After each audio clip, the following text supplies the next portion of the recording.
Hi guys, and welcome back to the channel.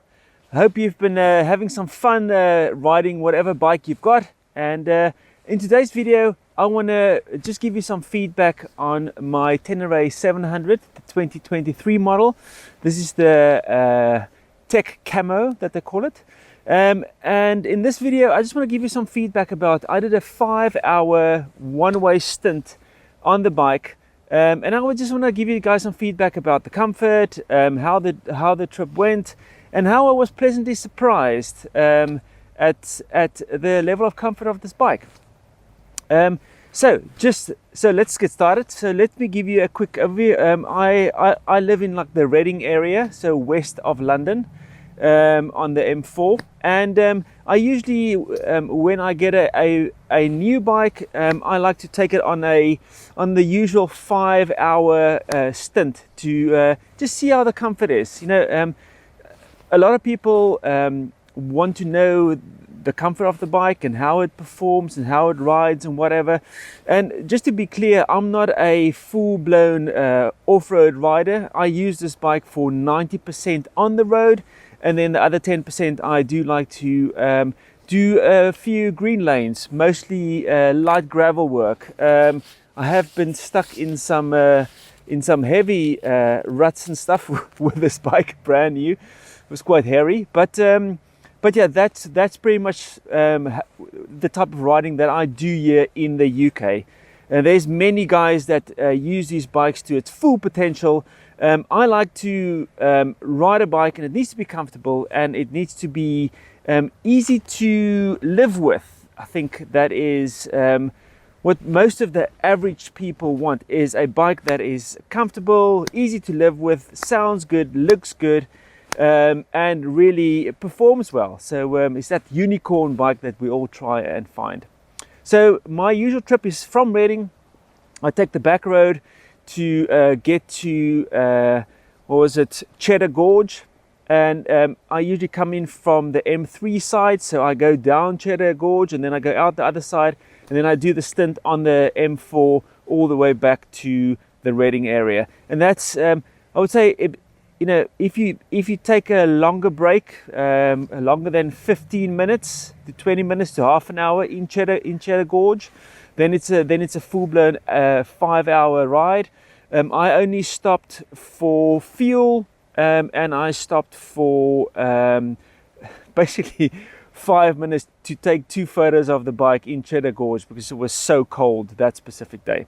So let's start. As you know, 5-hour drive. I left the house. It was about 8 degrees, and it warmed up to about 11. I have got winter gloves on. I've got the heated grips installed. I've got the hand guards as well. The first bit of feedback on that: the heated grips is not worth the money. Even on the number 3 setting, it's the one is warm and the other one is lukewarm. It's a pretty disappointing set of heated grips.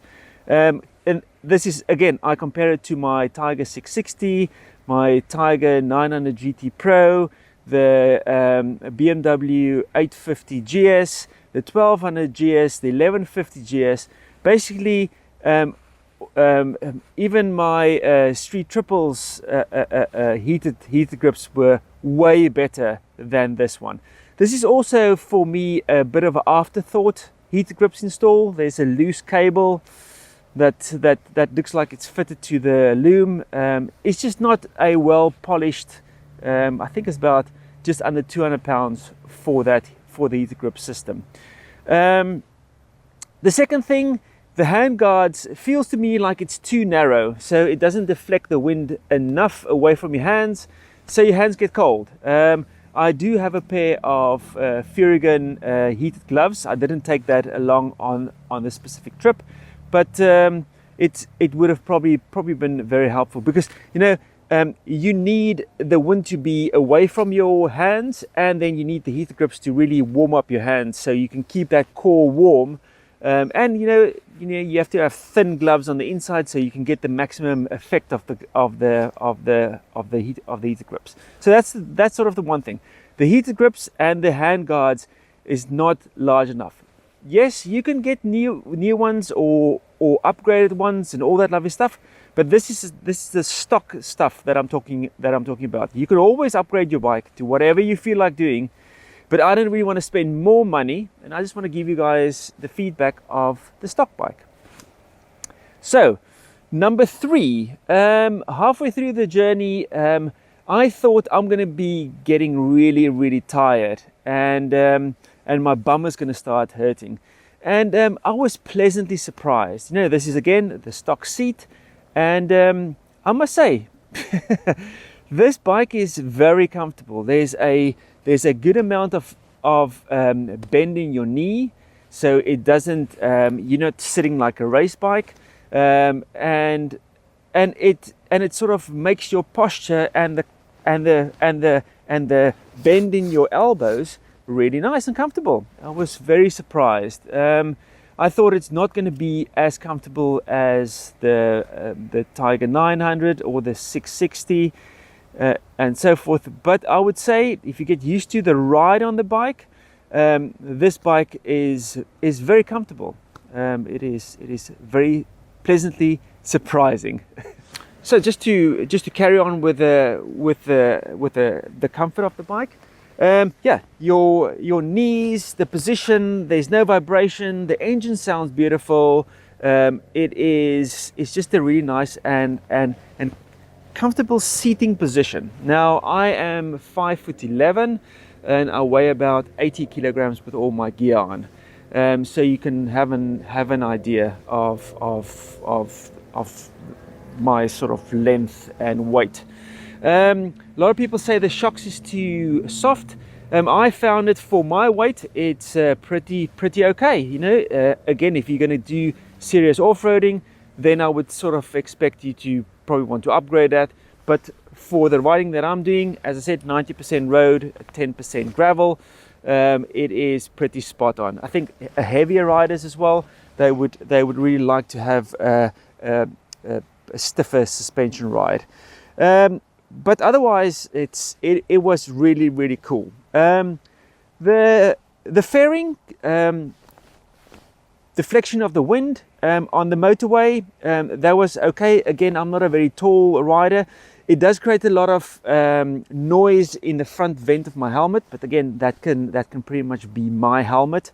It's a Schuberth C3 Pro, and I've read about it, and a lot of people say it's not a really good helmet, to be honest.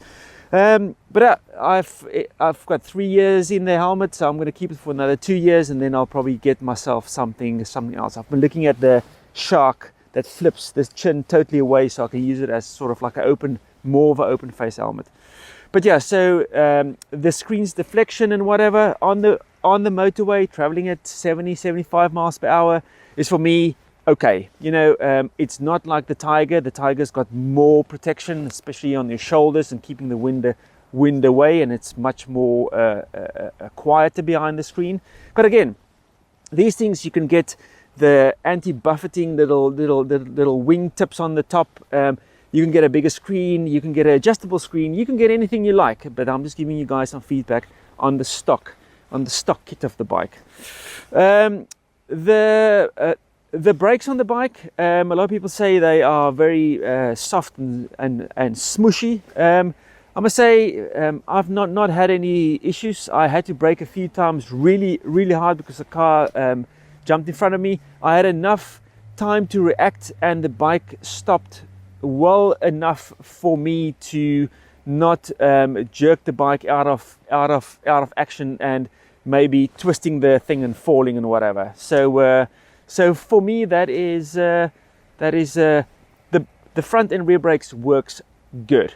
Again, it's not a Tiger 660, it's not a Tiger 900 where you can really two fingers. It feels much more bitey, stronger, and so forth. But it's good. It's good. You know, for my type of riding, again, the average Joe, I think it is really good. On that ride as well, the tires, you know, the grip is good. Again, it was super cold.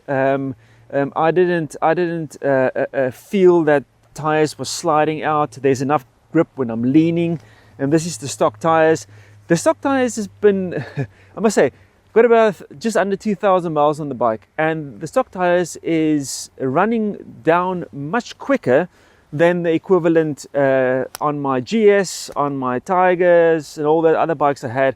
There's more wear on the center of the tire compared to the other bikes at this type of mileage. So just take a note. You know, a lot of people just replace the tires to whatever they like, and that's perfectly fine. Again, this is just the stock. This is just the stock tires. So to cover the tires off, the tires is good for me. Don't really have any issues with that. Some pillion feedback. I've had my daughter on the back now for quite a few rides as well, and I'll make a separate video about all the pros and cons that I've now figured out after about 2,000 miles. And so if you want to see that, please subscribe, and you hit the notification bell, and that allows you to get an alert when I upload that video. But my daughter's been on the back probably about 10 times now, and she says with the flat seat at the back, it is a really comfortable ride. Where my Tiger 660, that had, again, the seat was the pillion seat was leaning a little bit forward, so she was always sliding towards me, and it was uncomfortable for her. Again, the Tiger 900, I think the Tiger 900 is better because it's a big fat square marshmallow seat and it's level. And then if you go for the GT Pro, that is a heated seat as well, so it's very nice for the pillion behind. There's also proper grab handles for the pillion on the 660 and on the 900 and the 850 Sport for the Tigers. This one doesn't have any grab handles, so it's a little bit annoying, but you can buy the additional stuff if you want to spend that money. So yeah, she was very happy with the seat comfort and the seating position on the rear. Other things that I can say to you, you know, the basic ABS system on this bike, you know, if you buy any of the other bikes, even if you buy the 660 Tiger, you know, that's even cheaper than this bike. You get way more electronics. Sometimes that's good, sometimes that's bad. Some people like it, some people don't. For me, because I like to ride the bike straight through winter, I like to take it to work and back as well. So it needs to be a bike that I can, it needs to be a one tool. It's like a Leatherman. It needs to be able to do everything. And I would have liked it to be on par with all the other bikes, specifically if you pay that amount of money. So the electronics, yes, if they can up that to have exactly the same type of electronics as all the other bikes, that will be a big thumbs up for maybe the next version. One of the things that is getting to me on this bike is the height. Now, if you're a taller rider, that's no problem. You know, when you're riding bikes of 830 centimeters to 850, such a nice range for my height. And this one, I think this one is 870 or 880. I'll put a correction in here, and then you can check that. But the bike is too high for me. And just one thing as well. Now, I said when I got the bike in the beginning, you know, the bike's feel is totally different to like a BMW or the Tigers, the Triumphs or whatever. It feels, the dynamics of the bike is different. You almost sit behind the big tank and whatever, where in a Tiger or BMW you sit sort of on top of the bike, if that makes sense. So you know, I said, yeah, the bike doesn't feel top heavy. I'm going to say I was wrong. This bike is top heavy, and you quickly realize that because the bike is tall. And I had like a truck driving past me. I was stopping at a T-junction, and the truck came past me, and it creates such a lot of wind that it just wanted to tip the bike over. And it was quite worrying because I was on tippy toes already, and then this gust of wind came on the one side and just wanted to push me over. So the center of gravity is fairly high, especially with a full tank. as soon as the tank is half or empty, you can feel the bike feels much lighter. Obvious, really, but it doesn't feel as top heavy. So yes, I was wrong. When everyone the proper YouTubers review bikes, listen to them. But yeah, take all these little nuggets of information and then go and test drive the bike for yourself before you buy it. Use all the YouTube feedback to really get an idea of what to look out for when you go and test drive the bike. Because when you jump on a new bike, everything is like what do you call it, honeymoon period, and it's absolutely awesome. This is just the best thing since sliced bread. And then 3 months in, 6 months in now, it's sort of, oh well, this is a bit of a pain, that's a bit of a pain. So if you can have these things in your mind when you test drive the bike, that's always a good thing. So what else can I tell you about the bike on this 5-hour trip? It was for me a really great ride. I really enjoyed it. The bike really, the engine is super smooth. It's a twin. It runs really nice. You blip it. It's responsive. It's very friendly, usable power. Again, I felt more poke from my 660 Tiger and of course the 900 Tiger. Just a smoother, more refined ride. But this bike, you know, it's just a nice ride. It's a really nice overall bike. If you are a tall guy and you can get both feet on the ground, or if you want to invest in the low seat option with the link option that allows it to lower the bike to about 830 centimeters, 830 mils, that might be an option. I actually had a look at it. It's going to cost me about 200 and something pound. I think it's 190 for the seat and another, I don't know, 20 pounds for the linkage, and then about 35 pound to actually install the linkage from the dealer. I know I can do it. I don't really have a workshop area or someone to help me do it. I know it's fairly easy. I've checked out the YouTube videos. If I had a proper stand or a buddy that can help me out at this specific time, then I would do it. But yeah, I'll just get them to do it. They can check out that lower bearing as well and make sure that is all greased up as well, and that is all good. I actually don't mind paying for them to actually sort that out. Something that would be quite nice as well is to upgrade the end can to get a bit of a more throaty sound. But in your helmet, it sounds really nice. When you've got your helmet off, it doesn't have that nice bass sound to it. But yeah, overall feeling of this bike, very positive. Super nice bike, comfortable to ride, got enough wind protection. Heated grips is bad. Heated gloves is probably definitely a win on this beast. The side stand and everything, it works well. Getting on and off the bike is great stuff. Maneuvering the bike is really easy. It's just overall a really nice bike. The seat is comfortable. It's brilliant. That's brilliant. Also the lights at night is also good. Didn't have any problems with the high beams and low beams, and that's for me also a positive, specifically in the UK where it's now 4:30, pitch dark outside. So the lights is great stuff. Engine heat, a lot of guys say there's a lot of engine heat on your legs. Again, I live in the UK. It's never really that warm that the heat has got an effect on my legs at all, really. The same for my Tigers, the same for the BMWs. Even I had a BMW i90 Scrambler, and you sit in the traffic and the pods just warm up, and it's just like almost like creating your own fog. And it's for me a benefit because it's so damn cold that the engine actually heats you up a bit. So yeah, very happy with the bike. I must say, you know, I'm always looking what else is out there. I had a look at the Touareg 660. Again, great looking bike.